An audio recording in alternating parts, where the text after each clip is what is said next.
নমস্কার বন্ধুরা, রিম ব্লগে সবাইকে স্বাগত। আজকে রেসিপি মিষ্টি দই। মিষ্টি দই বানানোর জন্য এখানে গরুর দুধ নিয়েছি 1 লিটার। এরপর কড়াইয়ে ঢেলে নেব।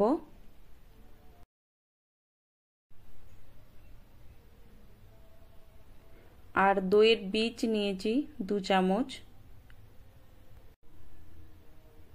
এরপর এখানে 1 লিটার দুধ নিয়েছি।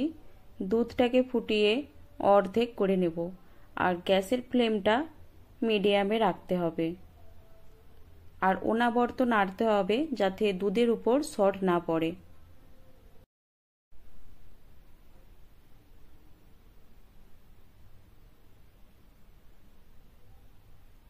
দুধটা ফুটে অনেকটাই ঘন হয়ে গেছে।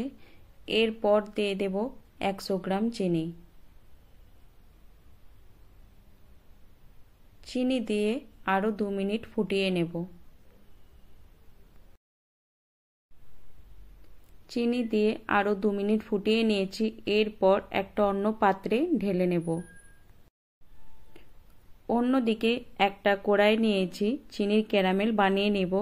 এখানে চিনি দিয়েছি 50 গ্রাম আর দেব অল্প একটু জল।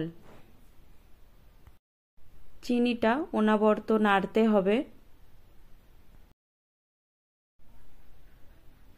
চিনিটা গলে লাল কালার হয়ে গেছে। এরপর গ্যাসের ফ্লেম অফ করে দেব। এরপর দেব 1 বাটি দুধ। দুধের সাথে এই চিনির ক্যারামেলটা খুব ভালো করে মিশিয়ে নিতে হবে। খুব ভালো করে মেশানো হয়ে গেছে। এরপর বাকি যে দুধটা ফুটিয়ে রেখেছিলাম ওটাও ঢেলে দেব। ওটাও খুব ভালো করে মিশিয়ে নেব। এরপর এই দুধটাও ভালোভাবে মিশিয়ে 3 থেকে 4 মিনিটের মতো ফুটিয়ে নেব।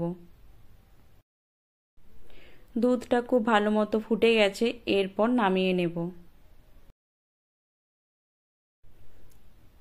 এরপর একটা বাটি নিয়েছি, বাটির মধ্যে দইয়ের বীজটা ঢেলে নেব।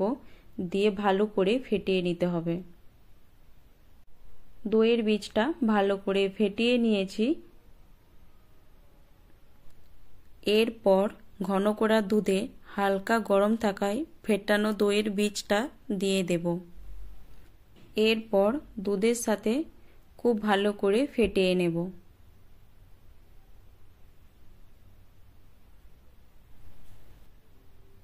দুধের সাথে দইয়ের বীজটা খুব ভালো করে ফেটিয়ে নিয়েছি। এরপর দুটো মাটির সোড়া নিয়েছি। এরপর দুধের মিশ্রণটা মাটির সোড়াতে ঢেলে নেব।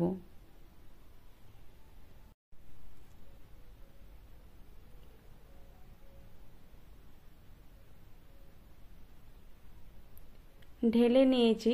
এরপর এর ওপর একটা পেপার দিয়ে গার্ডার দিয়ে মুখটা ভালো করে বেঁধে নেব।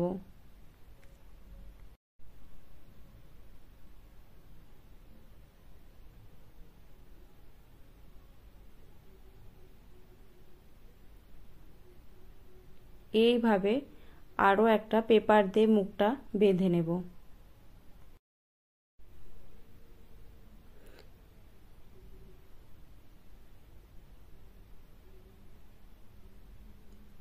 এরপর একটা তোয়ালি নিয়েছি, তোয়ালির উপর সোড়া দুটো রেখে দেব। সোড়া দুটো রেখে তোয়ালিটাকে ঢাকা দিয়ে আমি 5 ঘন্টা রোদের মধ্যে রেখে দেব।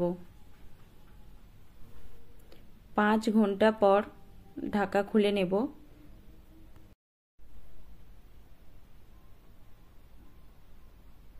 দইটা কেমন বসেছে পেপার খুলে দেখে নেব।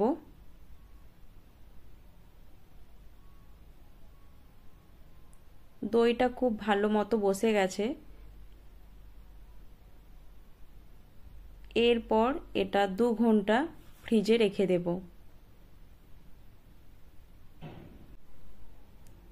2 ঘন্টা পর ফ্রিজ থেকে বের করে নিয়েছি।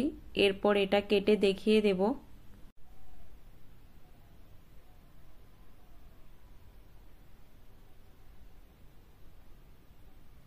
দইটা খুব ভালো মতো বসে গেছে। আপনারাও এভাবে বানাবেন, আশা করি ভালো হবে। আমার চ্যানেলের নতুন বন্ধু হয়ে থাকলে চ্যানেলটি সাবস্ক্রাইব করার অনুরোধ রইল। আজকের মতো এই পর্যন্তই। ধন্যবাদ।